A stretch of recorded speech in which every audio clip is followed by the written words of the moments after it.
Assalamualaikum warahmatullahi wabarakatuh. Alhamdulillah, alhamdulillahirabbil alamin atas segala nikmah, taufik, hidayah serta i'anah dan anugerah Allah Subhanahu wa taala, yang mana pada kesempatan ini kita masih diberi oleh Allah Subhanahu wa taala suatu anugerah, suatu kesehatan, sehingga kita dapat bertemu kembali, dapat melanjutkan aktivitas kita dalam berthalabul ilmi, khidmah kita pada ilmu, khidmah kita kepada madrasah, khidmah kita kepada masyayikh. Semoga kita selalu mendapat lindungan Allah Subhanahu wa taala, diberi kesehatan sehat jasmani dan rohani, amin Allahumma amin. Anak-anakku kelas 9 MTS NU Miftal Falah yang saya banggakan, pada kesempatan kali ini saya akan menemani kalian dalam pembelajaran daring mapel nahwu, yang mana pada pertemuan kali ini kita melanjutkan pembahasan tentang mubtada. Namun sebelum kita masuk pada materi, tolong siapkan kitab kalian untuk nantinya dimaknai dan juga buku catatan kalian. Mari kita masuk pada materi. Sebelum kita masuk pada materi, kita membaca suratul Fatihah dengan harapan semoga pembelajaran kali ini diberi kelancaran Allah Subhanahu wa taala, mendapat ilmu yang barokah, ilmu yang manfaat. Ala hadiniyah as-shalihah ila hadrat Rasulullah sallallahu alaihi wasallam wa alihi wa azwajihi wa dzurriyyatihi wa ahli baitil kiram wa uliyaillah wa ulama'illah wa syuhada wa sholihin wa jami'il musannifin khususnya Syekh Hadrati sahibi Alfiyah bin Malik Syekh Muhammad Abu Allah Jamaluddin bin Abdullah bin Malik Al-Andalusi As-Spanyoli, wa ila jami'i muassisi madrasah Miftal Falah, mutabbiriha wa mufiqiha wa muallimiha wa asatidziha wa jami'i muassisi Nahdlatul Ulama wa man tasminahum wa faradun bahum wa sadun. Al-Fatihah. A'udzu billahi minasyaitonir rajim. Bismillahirrahmanirrahim. Alhamdulillahirabbil alamin arrahmanir rahim maliki yaumiddin. Iyyaka na'budu wa iyyaka nasta'in. Ihdinas siratal mustaqim. Shiratal ladzina an'amta 'alaihim ghairil maghdubi 'alaihim waladdallin. Amin. Baik, anak-anakku yang saya banggakan, mari kita masuk pada materi. Buka kitab kalian, kalian maknanya dengan lengkap dan utuh, serta siapkan buku catatan kalian. Bismillahirrahmanirrahim. Qala al-muallifu rahimallahu ta'ala wa nafa'ana bihi wa bi ulumihi wa bi ta'allumihi fid dharaini amin. Rabbi shrah li sadri wa yassir li amri wahlul 'uqdatam min lisani yafqahu qawli. Wa awwalun mubtada'un wasani fa'ilun agna fi asarin dani wa qis wa kastifaminin nahyu wa qad yajuzu nahwu faizun ulur rosyad wasani mubtada'un wadal wasfu khobar infisi wal ifradi tibqanistaqor. Wa awalun mubtada'un wasani fa'ilun agna fi asarin dani. Wa awalun utawi lafal kang pertama. Wa awalun utawi lafal kang pertama. Pertama iku kawitan. Mubtada'un iku dadi mubtada'. Mubtada'un iku dadi mubtada'. Wasani utawi lafal kedua. Wasani utawi lafal kedua fa'ilun iku dadi fa'il. fa'ilun iku dadi fa'il. Agna kang semugih apa mubtada. Agna kang semugih apa mubtada. Semugih itu ora butuh. Fi asarin dani ing dalem lafal asarin dani. Fi asarin dani ing dalem lafal asarin dani. Lafal asarin dani iki terdiri dari 3 kalimat. Yang pertama hamzah istifham, lalu sarin isim fa'il, kemudian dani isim isyarah. Kalau kita maknai asarin dani, asarin ana ta utawi wong kang mlaku bengi. Asarin dani ana ta utawi wong kang mlaku bengi. Zani sapa wong loro iki. Dani sapa wong loro iki. Itulah makna dari wa awalun mubtadaun. Kalau kita artikan secara tekstual, secara opo anane bait iki, maka artinya demikian. Wa awalun mubtadaun wa tsani fa'ilun agna fi asarin dani. Lafal yang pertama jadikanlah mubtada, sedangkan lafal yang kedua jadikanlah fa'il. Mubtada tidak membutuhkan khobar. Di dalam contoh asarin dani. Saya ulangi. Jadikanlah lafal yang pertama menjadi mubtada dan lafal yang kedua menjadi fa'il. Mubtada tidak butuh khobar di dalam lafal asarin dani. Lanjut bait selanjutnya.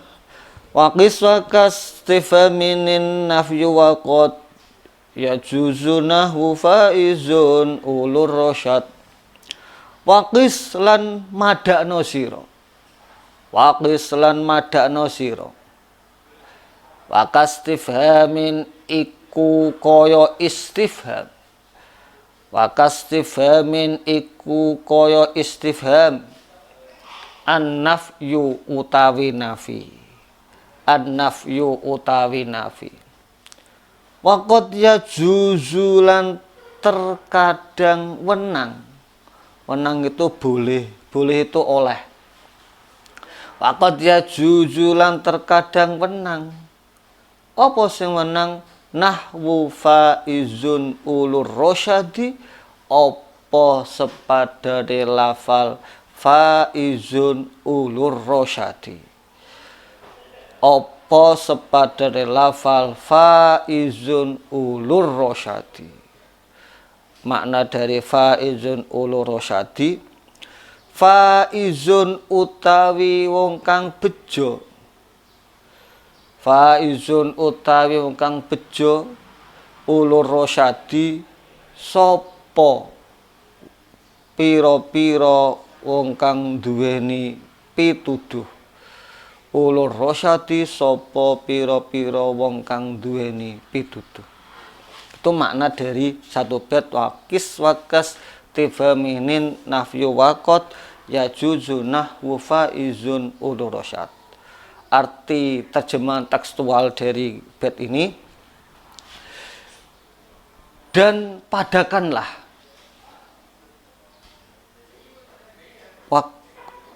waqis wakas tifaminin nahwi waqad yajuzu nahwu faizun ulur rasyad. Arti terjemahan dari bait ini secara tekstual yaitu demikian. Dan samakanlah contoh asarin dani dengan contoh yang lain. Nafi itu seperti istifham dan terkadang boleh mengucapkan faizun ulur rosyadi. Ini arti terjemahan dari satu bait secara tekstual. Sekarang kita lanjut pada penjelasan dua bait ini. Dua bait mulai dari wa awalun mutadaun wasani dan wakis wakas tifaminin nafyu wakot. Penjelasannya demikian. Sebelum kita masuk pada penjelasan ini, pada bait sebelumnya, yaitu bait mutada'u zaitun wa andirul khobar ingkulta zaitun andirun manik tadar, di sana dijelaskan tentang definisi atau pengertian tentang mubtada. Masih ingat kalian pengertian mubtada? Oke, mubtada itu adalah kalimat isim yang dibaca rafa dan sepi dari amil lafzi. Itu pengertian atau definisi dari mubtada. Selanjutnya dua bait ini mulai dari wa awalun mubtada'un wasani fa'ilun agnafi asarin dani serta wakis wakas tifaminin nafyu wakot yajuju nahwu faizun ulur rasyad, menjelaskan tentang pembagian mubtada. Tetapi sebelum kita masuk pada pembagian mubtada ini, sebagaimana kalian pahami di kelas 7 atau kelas 8 atau di madrasah ibtidaiyah, bahwa mubtada itu kalau dipandang atau ditinjau dari sisi pembentukan kalimat, itu ada yang terbentuk dari isim dohir, ada yang terbentuk dari isim domir. Kita bahas dulu tentang isim domir. Domir itu adalah kata ganti. Domir itu kata ganti. Kata ganti saya, kami, kita, kalian, kamu, mereka, dia, dan sebagainya. Ini kata ganti. Domir itu sendiri ada domir yang muttasil, ada domir yang munfasil. Domir muttasil ada yang mahal rafa, mahal nasab, mahal jar. Begitu pula domir munfasil ada yang mahal rafa, ada yang mahal nasab. Kemudian yang dimaksud muttasil itu apa, munfasil itu apa, bisa kalian buka lagi di bab nakirah ma'rifat. Di sana sudah dijelaskan tentang definisi dan kriteria domir-domir. Di sana di bab an-nakirah wal ma'rifat. Buka kembali lagi alfiahnya, dijelaskan tentang domir. Kembali lagi kepada mubtada yang terbentuk dari isim domir, itu domirnya yang bisa menjadi mubtada adalah domir munfasil marfu, domir munfasil mahal rafa. Yaitu apa saja? Mulai dari huwa, huma, hum, hiya, huma, hunna, anta, antuma, antum, anti, antuma, antuna, ana, nahnu. Kurang lebih ada 14. Itulah domir-domir yang bisa dijadikan mubtada. Huwa, huma, hum, mufrad, mudzakkar. Ini adalah bentuk mudzakkar ghaib. Hiya, huma, hunna, mufrad muannasah ghaibah. Anta, antuma, antum, mudzakkar mukhatab. Anti, antuma, antunna, muannas mukhatabah. Ana, nahnu, mutakallim. Jumlahnya ada kurang lebih 14. Inilah domir yang bisa dijadikan mubtada. Contoh, huwa tilmidun, yang menjadi mubtada lafal huwa, tilmidun menjadi khobar. Ana muta'allimun, anti mujtahidatun. Nah, ana huwa, ana, anti, ini adalah domir munfasil yang dijadikan mubtada. Selanjutnya mubtada terbentuk dari isim dohir. Isim dohir, dohir artinya tampak, dohir itu artinya jelas. Selain domir itu dohir. Kalau domir itu dibatasi hanya 14, unlimited, terbatas pada 14 saja. Tapi kalau dohir selain domir, jadi selain domir itu dikategorikan dohir. Contoh al-madrasatu wa nadhifatun, Allahu ghafurun, dan seterusnya. Ini contoh-contoh dari mubtada yang terbentuk dari isim dohir. Oke, selanjutnya kita masuk pada dua bait ini, wa awalun mubtada'un dan wakas istifham ini. Ini menjelaskan tentang pembagian mubtada ditinjau dari sisi pasangannya. Kalau Ibnu Aqil di sini menjelaskan gini. Zakaral musannifu annal mubtada'a ala qismaini mubtada'un lahu khabarun wa mubtada'un lahu fa'ilun sadda masadal khabari. Ini beliau Syekh Ibnu Aqil menjelaskan demikian bahwa mubtada itu ditinjau dari sisi pasangannya terbagi menjadi dua macam. Satu, mubtada lahu khabar. Dua, mubtada lahu fa'il. Sadda masaddal khabar. Apa itu mubtada lahu khabar? Mubtada lahu khabar adalah mubtada yang memiliki khabar. Mubtada yang memiliki khabar. Dan ini adalah normatif. Artinya pasangan sejatinya mubtada, pasangan idealnya mubtada adalah khobar. Maka ketika ada mubtada memiliki khobar, itu dikategorikan mubtada lahu khobar. Selanjutnya yang kedua, mubtada lahu fa'il sadda masaddal khobar. Mubtada lahu fa'il itu apa? Yaitu mubtada yang memiliki fa'il yang menempati tempatnya khobar. Nah ini kedengaran baru ini. Kok ada mubtada memiliki fa'il? Padahal biasanya mubtada itu pasangannya adalah khobar.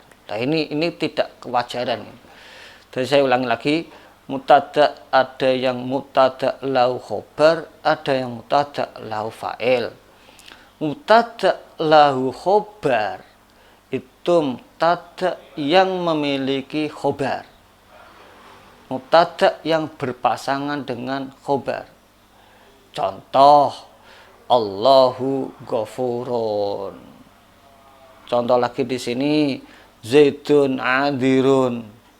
Contoh lagi, at-talibuna mujtahiduna.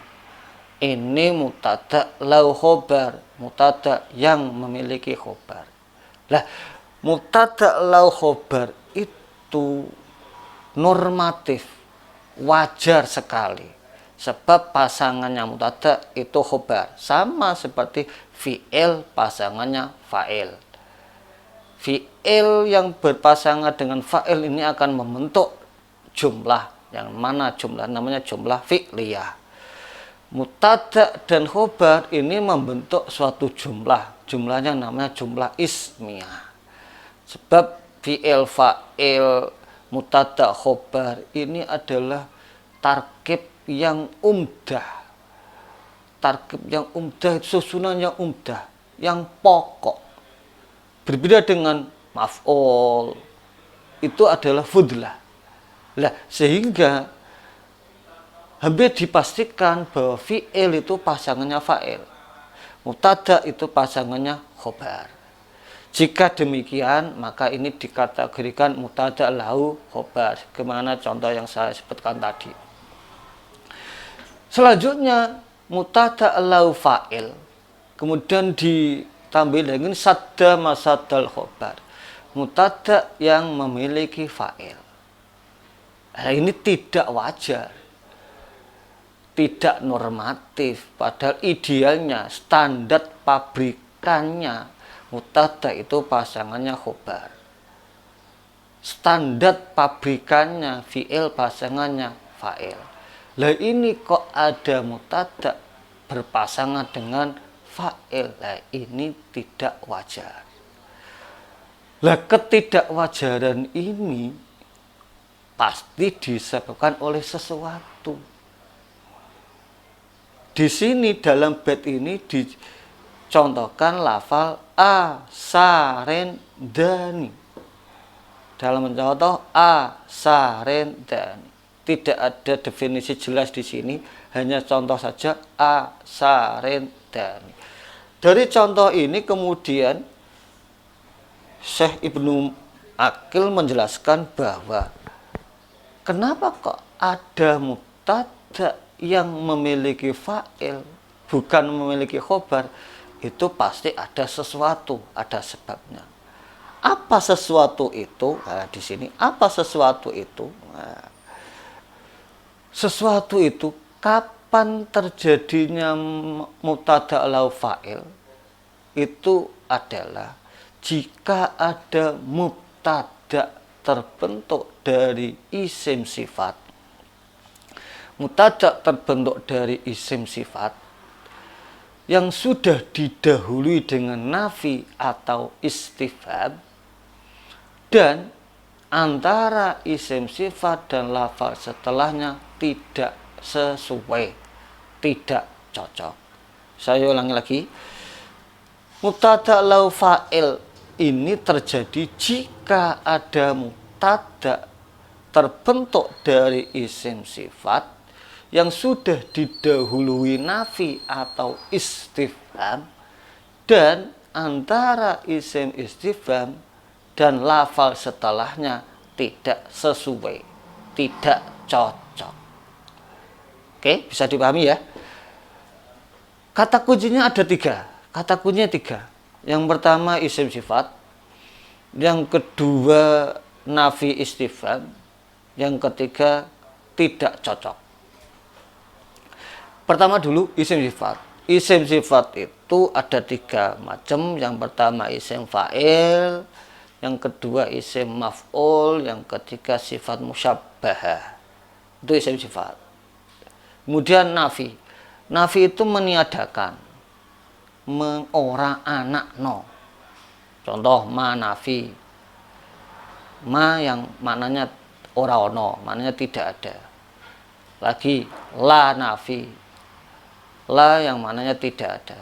Seperti la ilaha illallah. Tiada Tuhan selain Allah.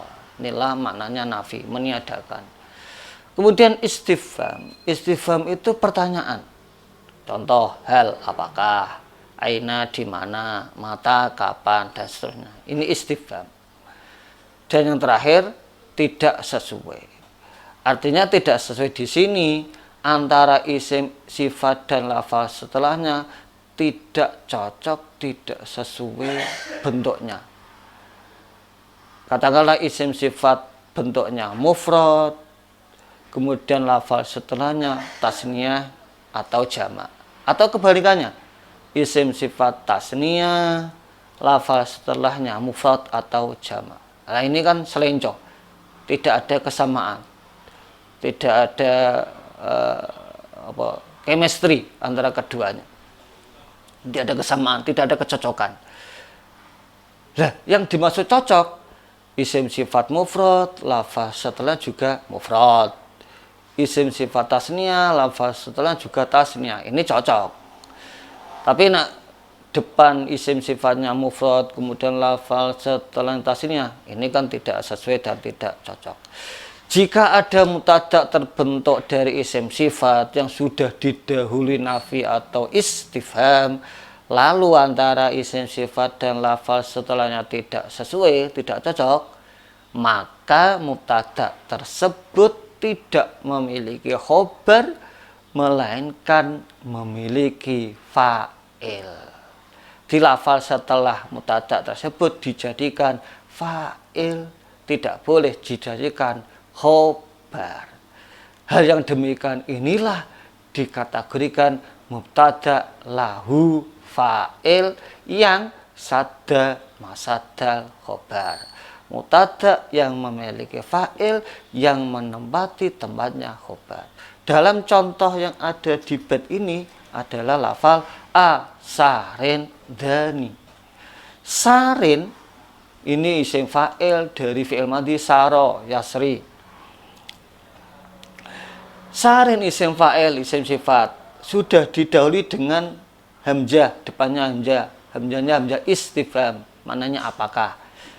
Kemudian dani, ya, sekarang kita matchkan antara lafal sarin karo dengan dani. Sarin ini isim sifat, maknanya mufrad, ya, ditujukan untuk mufrad, sedangkan dani ini isim isyarah yang menunjukkan tasniyah. Sehingga antara lafal sarin dengan dani tidak ada kecocokan, tidak ada kesesuaian, sebab sarin mufrad sedangkan dani tasniyah. Ini tidak ada kesesuaian, tidak ada kecocokan. Maka sarin yang menjadi mubtada, maka dani tidak boleh dijadikan khobarnya sarin, melainkan dani dijadikan menjadi fa'il, yang mana fa'il ini menempati tempatnya khobar. Maka tadi maknanya sarin ana ta utawi wong kang mlaku bengi dani sapa. Ini sapa, bukan iku. Dani sapa wong loro iki. Nah, ini penjelasan tentang mubtada lahu fa'il sadda masaddal khobar.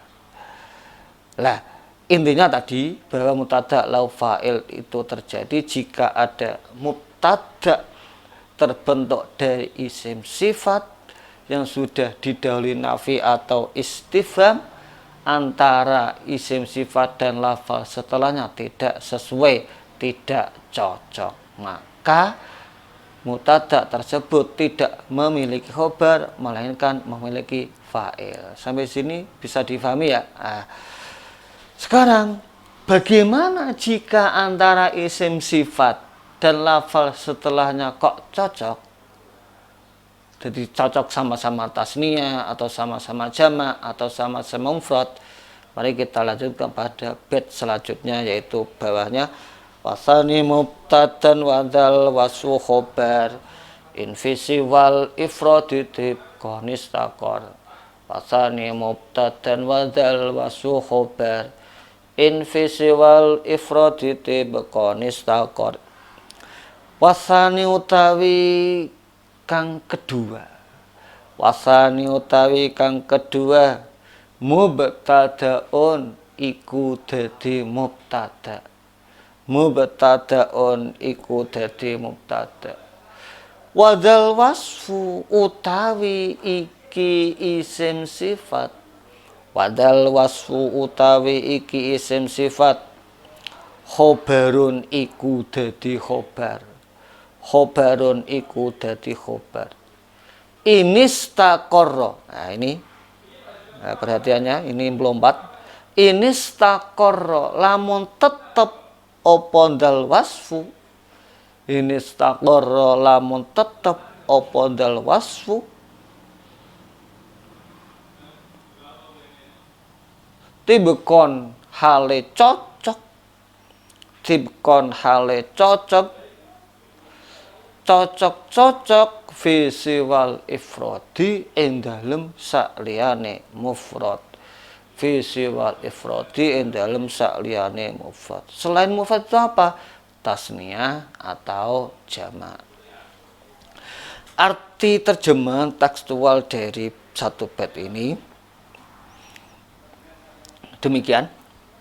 Lafal yang kedua jadikanlah mubtada, sedangkan isim sifat jadikanlah khobar jika cocok dalam bentuk selain mufrad. Saya ulangi. Lafal yang kedua jadikanlah mubtada, sedangkan isim sifat jadikanlah khobar jika cocok dalam selain mufrad. Nah, ini arti apa anane dari satu bait ini. Nah, sekarang penjelasan dari satu bait ini kaitannya dengan di atas tadi.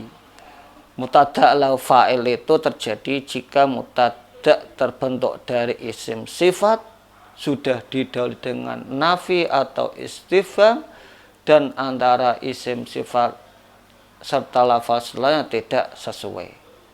Nah, sekarang jika antara isim sifat dan lafal setelahnya kok sesuai, kok cocok sama-sama mufrad atau sama-sama tasniyah atau sama-sama jamak, maka dirinci menjadi dua macam. Yang pertama perinciannya, jika sama-sama tasniyah atau sama-sama jamak, kalau di dalam bait ini di dalam redaksinya fi siwal ifradi, selain mufrad, maka jika sama-sama tasniyah atau sama-sama jamak, maka cara mentarkibnya adalah demikian.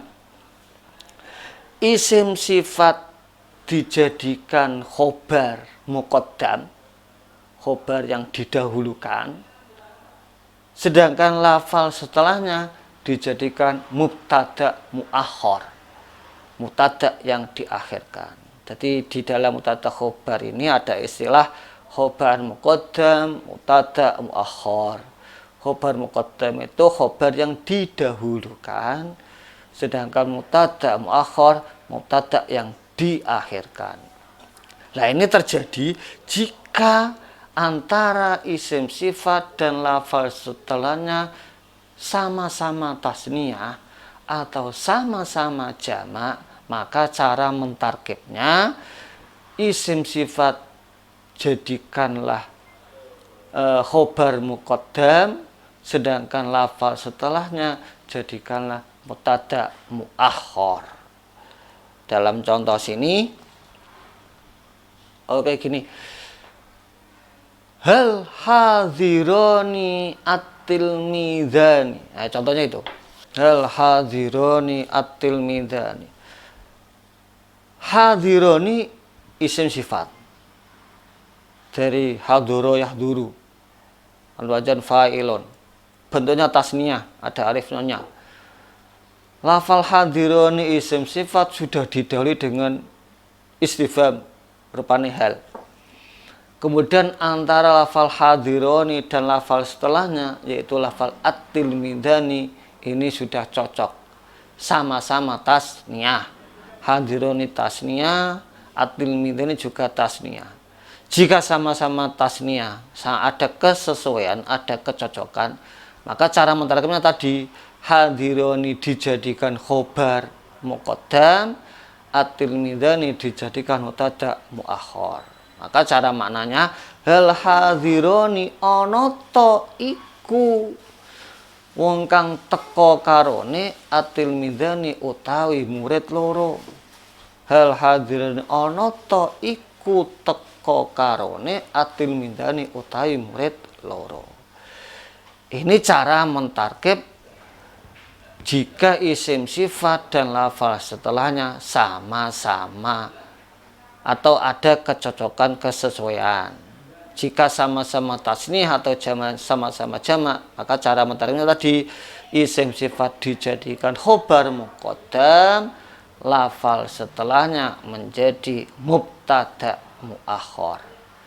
Jika demikian, maka ini dikategorikan mubtada lahu khobar, mubtada yang memiliki khobar walaupun posisinya terbalik, mubtadanya keri, khobare dhisik. Ini jika sama-sama tasniyah atau sama-sama jamak. Lah, sekarang selanjutnya, jika sama-sama mufrad terus bagaimana?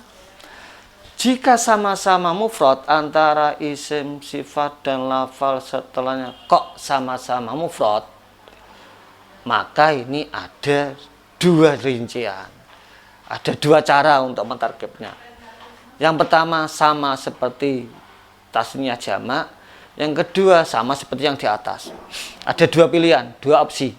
Opsi pertama seperti tadi, isim sifat menjadi khobar muqaddam, lafal setelahnya menjadi mubtada muakhar. Contoh, hal hadirun at-tilmidhu. Lafal hadirun at-tilmidhu ini sama-sama mufrad. Cara mentarkibnya, hadirun jadikan khobar muqaddam, at-tilmidhu menjadi mubtada muakhar. Hal hadirun ana ta iku wong kang teka, at-tilmidhu utawi murid siji. Kan itu. Ini khobarnya di depan, mubtadanya di akhir. Kategorinya mubtada lahu khobar. Opsi kedua, lafal hadirun dijadikan mubtada, at-tilmidhu dijadikan fa'il. Mananya demikian, hal hadirun ana ta utawi wong kang teka atilmidu sapa murid siji. Jika demikian maka dikategorikan mubtada lahu fa'il. Intinya jika sama-sama mufrad maka boleh dua macam. Yang pertama boleh mubtada lahu khobar, yang kedua boleh mubtada lahu fa'il. Kalau menggunakan mubtada lahu khobar, caranya khobarnya didahulukan, mubtadanya diakhirkan. Jadi contoh hal hadirun at-tilmidhu, hadirun boleh dijadikan khobar, at-tilmidhu menjadi mubtada, atau hadirun menjadi mubtada, at-tilmidhu menjadi fa'il. Yang tidak boleh hadirun menjadi mubtada, at-tilmidhu menjadi khobar. Ini yang tidak boleh, tidak bareng. Oke, demikian penjelasan tentang wasani mubtadan wadal wasohobar invisiwal ifroditib konistakor. Jadi 3 bait ini tadi yang saya jelaskan, intinya bahwa mubtada itu ada kalanya memiliki khobar, yang selanjutnya dinamakan mubtada lahu khobar. Ada kalanya mubtada tidak memiliki khobar, melainkan memiliki fa'il, yang selanjutnya dinamakan mubtada lahu fa'il.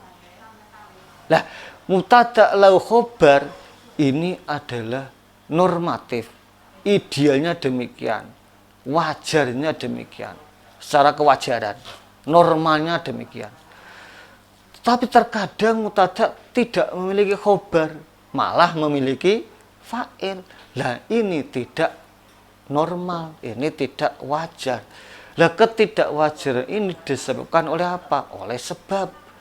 Kapan mubtada lahu fa'il itu terjadi? Jika ada mubtada terbentuk dari isim sifat yang sudah didahului nafi atau istifham, dan antara isim sifat dan lafal setelahnya tidak cocok atau tidak sesuai. Itu maka nanti di mubtadanya tidak memiliki khobar, melainkan memiliki fa'il. Sekarang kemudian diperluas lagi pembahasannya. Lah nak cocok terus piye? Bagaimana jika isim sifat dan lafal setelahnya itu sesuai, itu cocok? Maka penjelasannya pada bait tadi, wasani mubtadan. Nak sama-sama tasniyah atau sama-sama jamak, maka cara mentarkibnya isim sifat menjadi khobar muqaddam, lafal setelahnya menjadi mubtada muakhar. Nah, ini nanti dikategorikan mubtada lahu khobar. Itu kalau sama-sama tasniyah atau sama-sama jamak. Lah kalau sama-sama mufrad terus bagaimana? Kalau sama-sama mufrad maka ada 2 opsi, 2 pilihan. Boleh yang pertama isim sifat menjadi khobar muqaddam, lafaz setelahnya menjadi mubtada muakhar. Ini dikategorikan mubtada lahu khobar.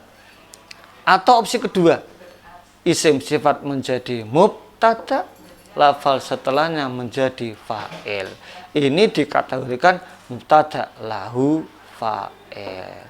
Demikian penjelasan saya terkait dengan pembagian mubtada yang tercantum dalam 3 bait ini, mulai dari wa awalun mubtadaun wasani fa'ilun agna fi asarin dani wa kiswakas tifaminin nahwi waqat yajujunahu faizun ulurosyad wasani mubtadan wadal wasuhobar invisiwal ifroditib konistakor. Lah 3 bait ini sudah saya jelaskan dalam materi pembelajaran. Untuk pertemuan ini kami menyampaikan 3 menu. Yang pertama dalam bentuk Word, yang kedua dalam bentuk PowerPoint, dan yang ketiga dalam bentuk seperti ini, video pembelajaran. Oleh karena itu silakan kalian pahami. Jika kurang bisa memahami, kurang paham, bisa ditanyakan langsung ke saya. Kurang lebihnya saya mohon maaf. Kami akhiri. Alhamdulillahirabbil alamin. Wallahu wali wa taufiq wal hidayah. Assalamualaikum warahmatullahi wabarakatuh.